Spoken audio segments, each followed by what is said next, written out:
All right, hi everybody. We're starting another video here. This is a video on muscle reading, and if you want, you can grab that PowerPoint and you can kind of follow along with me as I go through the steps of muscle reading. I'm not going to follow the PowerPoint precisely, but it might be helpful to you to kind of have it open.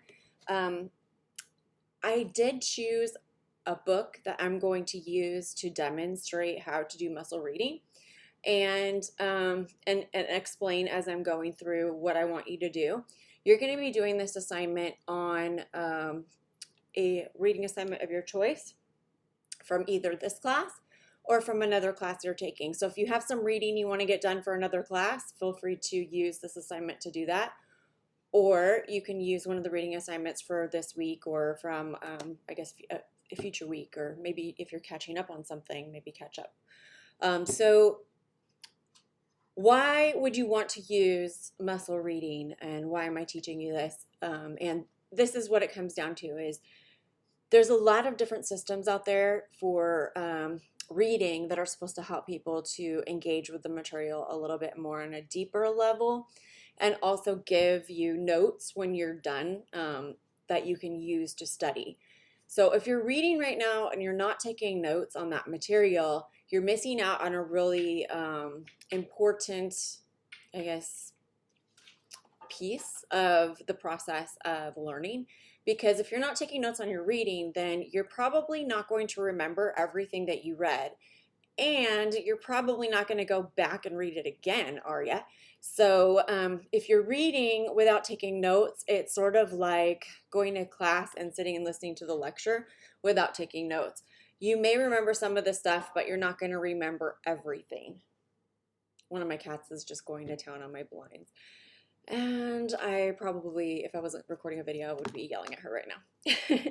So the book that I've chosen today is called Bear of My Heart. And there's a little glare going on, but it's basically like two cute little bears. One is like the baby bear, and the other one is like the mommy bear. Now, the first step of muscle reading, well, there's a before you read, there's a while you read, and there's an after you read. So we're going to start with the before you read. And what I've noticed is a lot of students don't really engage in a before you read or an after you read. They just open the book and start reading, and then when they're done, they stop. And maybe some of them take notes, but most students that I have as students don't take notes on their reading. So that's why I'm teaching you this system, so that way you can learn to take good notes while you're reading, and then you can use those notes to study for your exams. And in a perfect world, you would just take these notes after you're done reading them and add them to your lecture notes, and then also work on those by reviewing them every single day along with your other notes. So let's go through step one, which is to preview. So to preview, you're basically just going to look through the book.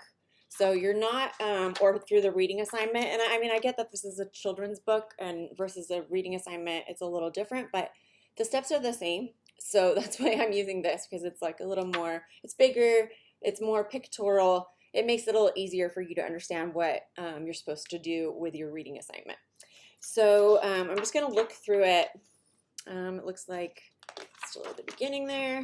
I see a mom and baby bear, right? That looks cute. Like there's love going on, and a rainbow. Looks like they're having some good times together there. They're huffing ants in their spare time. They're catching the fish.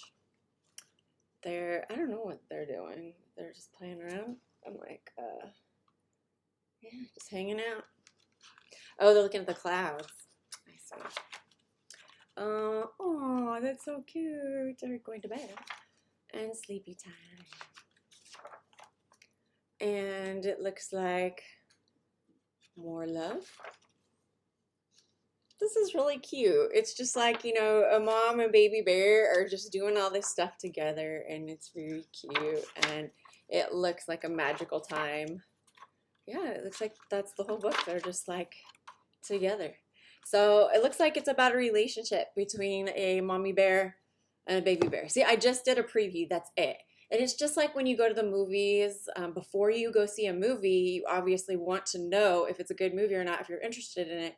by watching a preview, right? So that was kind of a preview of this book. Like, do I want to actually read this or not? Or this is what I'm about to read. So it just primes your mind for what you're about to read. So the next step, which is really weird, is it's the outline step. So it's preview and then outline. And a lot of students are like, okay, why am I outlining something before I even read it? And the answer is because it gives you a little guideline of where you are in the assignment that you can look at while you're reading. And so for a book like this, an outline, I would say it would just be like, from step 1, they wake up, and then I would go maybe next step 2, they're, looking at a rainbow. Step 3, they're playing with ants. Step 4, they're catching fish. Step 5, they're looking at clouds. Step 6, they're snuggling at night, and they're sleeping. So each one of those would be like its own little, and they love each other very much, and they have lots of days together, and they hang out, and that is the end. Yeah, so my outline would just be that brief. Now, what you can do is if you're doing like a assignment out of a textbook, then you can just use the headings. So you know how each book kind of has like different headings within the chapter. So you could put those headings as your outline. And maybe even some of those bold terms, you could put those in the outline. So when you're reading through the book, you don't have to do this. I don't know if you guys have ever been like, okay, let me just do some reading here. I'm reading, and then you're like, oh, I'm tired of reading. How many more pages do I have left? And then you start like counting the pages. Like, okay, I've got 1, 2, 3, 4, 5, 6. And then you read like another couple pages, and then you're like, I'm going to count the pages again. It's almost like just a way to waste time. That's how I see it. But if you have a little outline next to you, you can see where you're at in the assignment, so you kind of know how much you have left to do. So it's preview, then you create an outline, and then you're going to create a set of questions. And I do have questions about this, and you will write these questions down as part of your assignment. So my first question, I think was, why is there a frog here? My first question is, what is so exciting about a mom and baby bear? Like, why is there a whole book about this? Because, I was honestly like, they just look like they're doing a bunch of stuff together. And then why are they doing a bunch of stuff together? Could be a question. What's going on with this rainbow? Is it significant? Are they like huffing ants, or are they just playing with them, or what are they doing with these ants? And did they catch a bunch of fish? Okay, you see what I'm saying? So you just go through, and based off of the headings and what you see, you haven't read yet, just based off of the headings and what you see, so the graphs, charts, pictures, everything, you're going to ask questions that you think you might find the answers to in this particular book or article or whatever you're reading. Okay, so that's the first part of muscle reading, preview, outline, question. Then we're moving to the while you read. So during this section where you're reading, you're actually going to be reading, and you're going to be trying to answer your questions, and you're going to be underlining important stuff. And these 3 you can kind of do at the same time. And I think it's read, underline, and answer are the 3 middle ones. So you'll go through, read the book, and of course, if it's a textbook that you can actually mark up, you can underline it. But if you can't, then you can just write down like the information that's important and then what page number you got it off of in your notes. Okay, and I actually prefer to write stuff in my notes as opposed to marking up the book, only because I know that I'm probably not going to go back and look at the book very much. If I'm taking good notes on the book, I don't need to go back to the book. I've already got good notes. And I know what I need to know for the test, hopefully, because I've asked good questions. The key to muscle reading is actually asking good questions. And the more questions you ask during the asking stage, the more you're going to get out of the reading, and the more exciting the reading will be for you. You may find that you're really interested in finding the answers to your questions because now that you have some, and I think that's what makes muscle reading kind of nice is that you do have questions about what you're reading before you even get to the reading. So when you're reading, you're actually answering or uncovering answers to questions that were important to you that you were wondering about.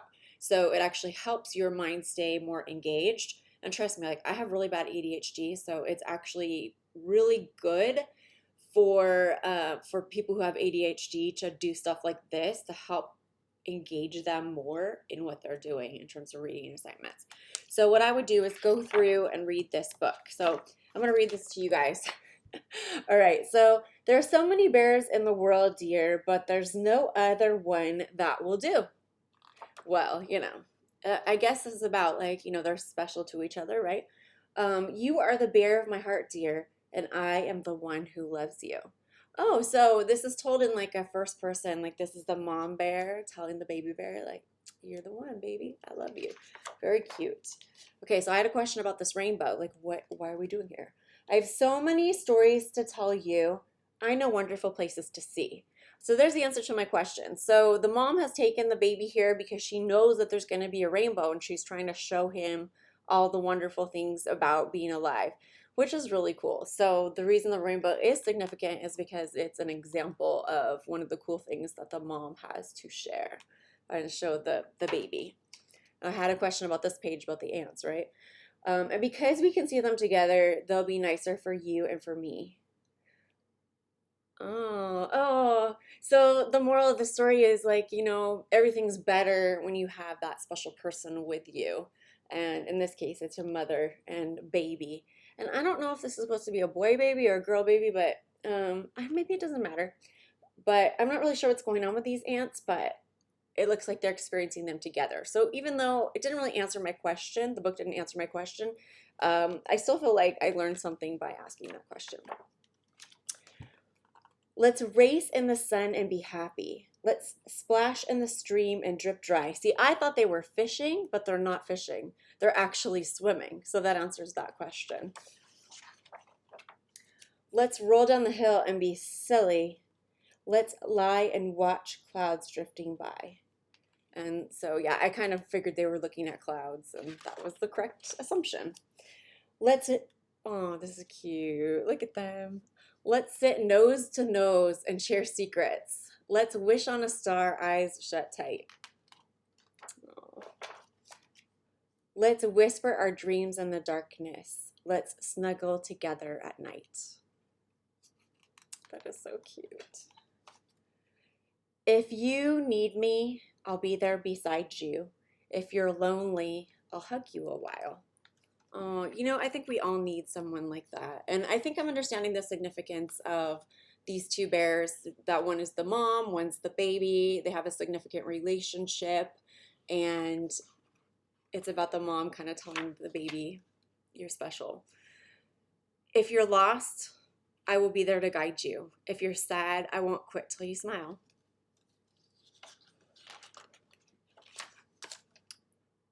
Pa and Pa, we will greet every morning.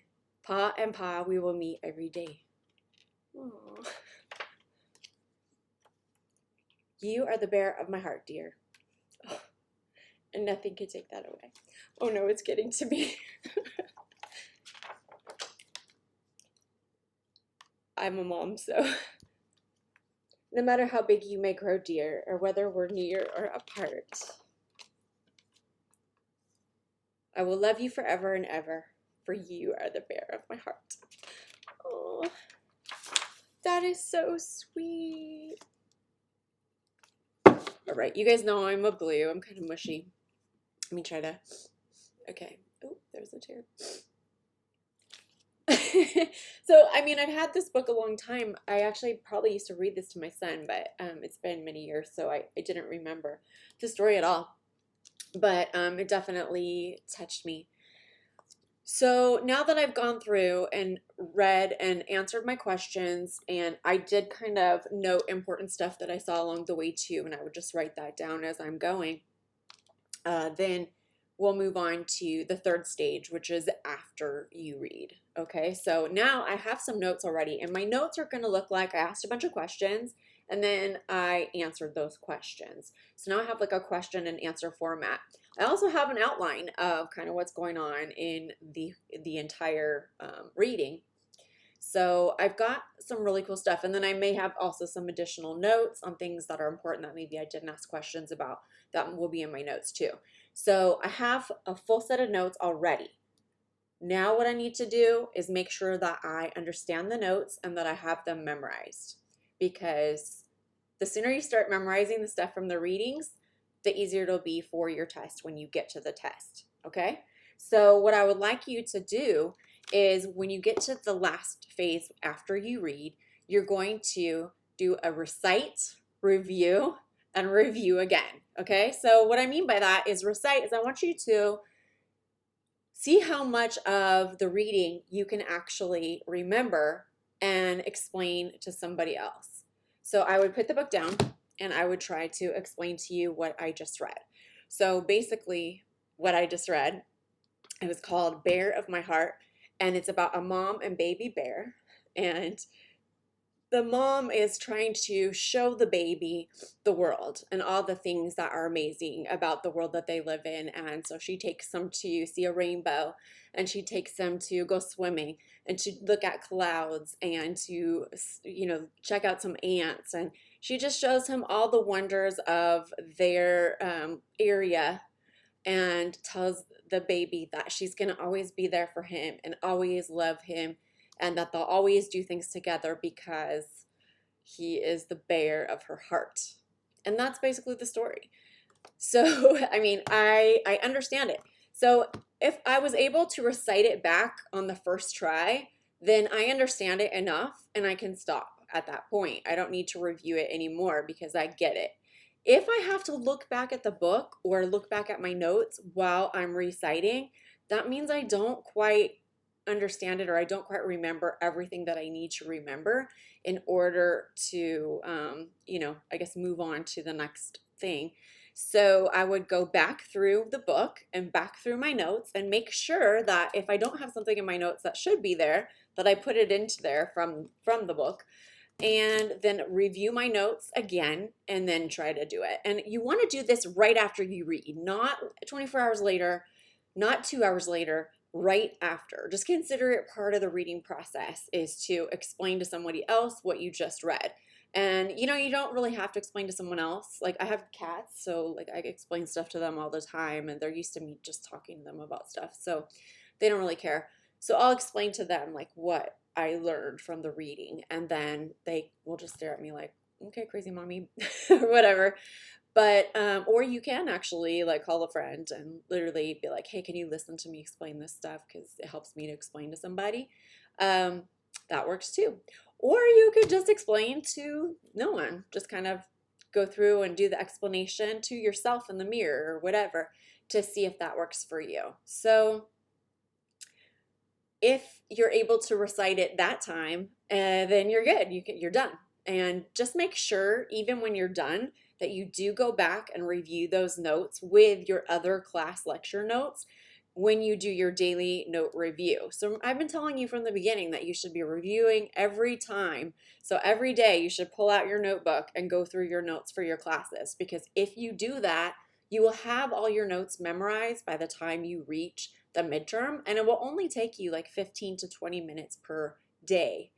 If you wait till right before the test, it's going to take you like 6 hours to try to memorize all that stuff, and you won't memorize it for long term. You'll only memorize it for that short term, and then after the test, it'll just whoop, right out of your brain, and that's not what you want. So if you want to actually remember what you read, recite, and if you don't get it right the first time, then review again, then go back and try to recite again. If that doesn't work, then you want to go to, review again. And you just keep reviewing until you can recite it. Once you can recite everything that you've read, then you're free to go and put your notes into that notebook, so you'll review them every day with your other notes. And that's pretty much what muscle reading is about. It's just for those people who maybe struggle to stay paying attention during their reading assignments. So if you've ever like read a whole page of something and then gotten to the bottom of the page and been like, oh, I don't remember what I just read. That was me for many years of my life until I realized that I have adult ADHD and started implementing strategies for myself to, I guess, be able to pay attention and focus. Now, remember, for some of you guys who struggle to focus and pay attention and that kind of stuff, you do need some type of sensory tool or something to play with. So, I mean, I have this one here, and I just like this one because I like to just kind of, I'm just good as long as I've got something in my hands that I can play with. I like to like slap it against my hand. I don't know. Sometimes I put it on my fingers. I mess around. So when I'm reading things, especially like on my computer or whatever, I'll be reading and I'll be kind of twirling this and not really paying attention to myself twirling it, but it's like it's keeping my hands distracted while I focus my brain on whatever I need to focus my brain on, if that makes sense. So, if you're struggling to pay attention, try adding some kind of physical activity to the mix.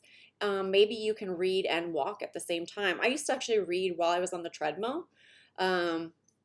It's always nice. And I can't even pay attention to like, I mean, my ADHD is so bad that I can't even pay attention to like a television show. So in order for me to pay attention to television, I have to be doing like sit-ups or push-ups or some type of physical thing. It really helps my mind be more focused on whatever I need to focus on. I also noticed too with like reading that if I can get the text in a digital format, and I can take that text and then put it into a program that does speech or text to speech, where like the computer reads it for you. If I do that, I can read along with it because it has like a little marker that goes, like it scrolls with the speech so you can see where it is. And if I stay watching that and listening to it at the same time and I got my sensory tool, I can read just fine. But I struggle to read when it's just me and a book in a quiet room. Like that does not work. Sometimes I do use some, background noise or, just something that's not going to compete with what I'm reading. So you probably don't want to use sound that has lots of words in it because you're trying to read words. And if you hear words and read words at the same time, that can compete for the same areas in your brain that process speech or language. So you probably want to use something like, I use a lot of white noise, but they have also black noise, pink noise, purple noise, and just basically it's a bunch of sounds that sound like, your TV when, there's nothing on it, it's just static where it's like, shh, so it's just this shh sound. And so sometimes putting that on with headphones while I'm trying to read will distract that part of my brain that needs some type of auditory input. And that keeps me, I guess, able to focus on my reading, if that makes sense. So I like to keep my hands busy. I like to keep my ears busy. And then also, like, I like to keep my mouth busy by chewing gum. Make sure you chew sugarless gum, though, because I don't want you to get cavities. But, by chewing gum, I kind of feel like that keeps your mouth busy. So my ears are busy, my mouth is busy, my hands are busy. Maybe I'm kind of doing on the treadmill too, or, bouncing around. I kind of notice my leg goes nuts. I don't know if anybody does this kind of thing where you're like shaking your leg, like while you're like this. I don't know if you guys could see that, but where you're like, oh, it's just, you're going, your foot is going. And it's so annoying, maybe to other people around you. But if you're just by yourself, then it's fine. All these things are just things that have worked for me or helpful for me, but I also know that they help a lot of other people who struggle to focus or pay attention, especially with reading. And I think reading is something that is a little more difficult to pay attention to, especially in today's world. Unless it's just like a couple lines of text or something, then it's pretty simple. But when you're reading like a whole book or you're reading like a serious chapter that's really intense with a lot of different key terms and things like that, it can get really difficult to stay focused. And so using muscle reading will help give you a format to take you through the reading that is designed to keep your whole brain engaged and give you a good set of notes at the end that you can use to study. So instead of having nothing to show for your reading or the time that you spent reading, Now you're going to have some notes to show for the reading, and you can memorize those notes, and that will make your life a lot easier because you will no longer miss the important things on your test that come from your reading because you didn't read it or you just read it once and then forgot everything that you read. So I don't want you to waste your time reading something that, is just going to go out of your brain the next day because you haven't taken the time to really make sure that it gets in there. So muscle reading will help it get in there. And that's what I want for you guys. Okay, so that is my lecture on muscle reading. Good luck to you guys with the assignment. And if you have any questions, you can always text me. All right, bye.